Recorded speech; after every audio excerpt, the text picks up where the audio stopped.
So you're building a career in cybersecurity. Your technical skills? Yeah, they definitely got you in the door. But you know what's going to make you an executive? It's your ability to handle those really difficult conversations.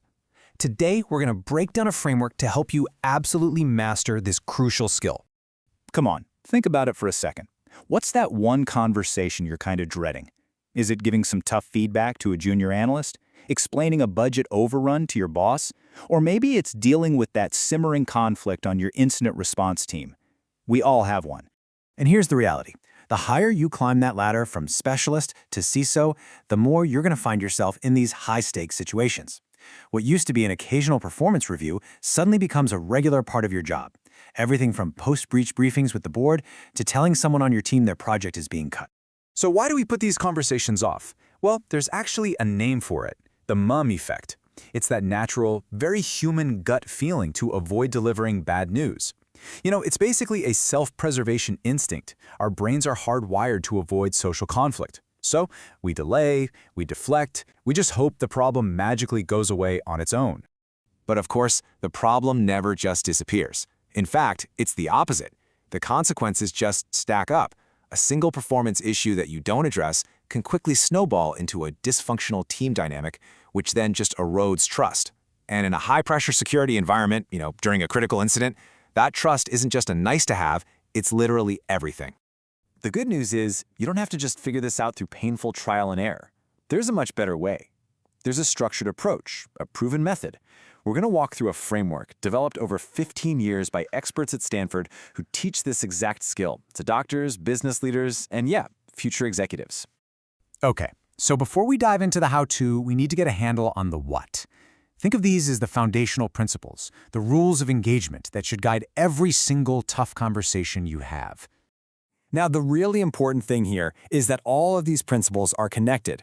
They form a whole system for how to approach these talks.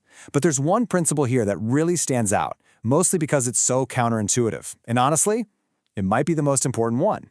We often think we're being kind by softening the blow or talking around an issue, right? But all the research and experience from that Stanford course shows the exact opposite is true.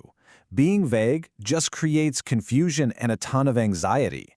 Clarity, even when the news is bad, is a true form of kindness and respect.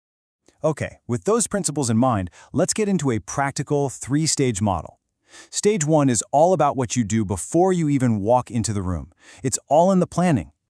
Now, this isn't about writing a rigid script you have to memorize. Not at all. It's about getting crystal clear on your goals and your key messages. And that last step, practicing out loud, people always skip this, but it is absolutely crucial. Saying the words out loud helps you find your own voice, and it makes sure your message lands with both sensitivity and strength. All right, you've done your prep. Now it's time for the conversation itself. And listen, the first 30 seconds are critical. They are going to set the entire tone of the interaction.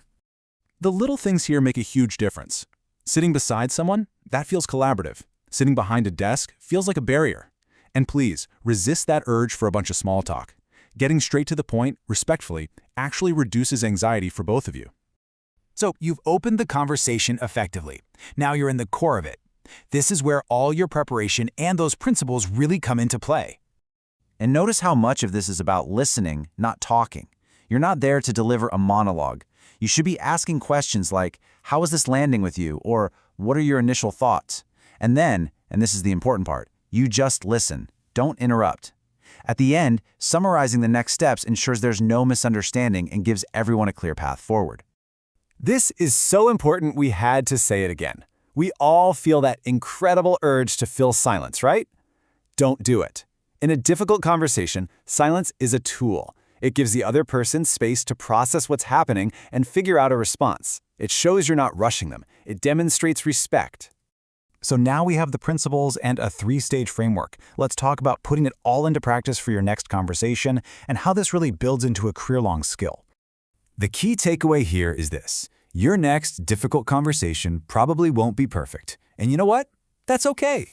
The goal isn't a single flawless performance. It's about continuous improvement. It's about learning from each interaction and just getting a little bit better every single time. We started by asking what conversation you're avoiding. Now, armed with this framework, let's reframe that question. What conversation that performance review, that project update, that team conflict. Are you now prepared to lead more effectively, with more clarity, and with more compassion?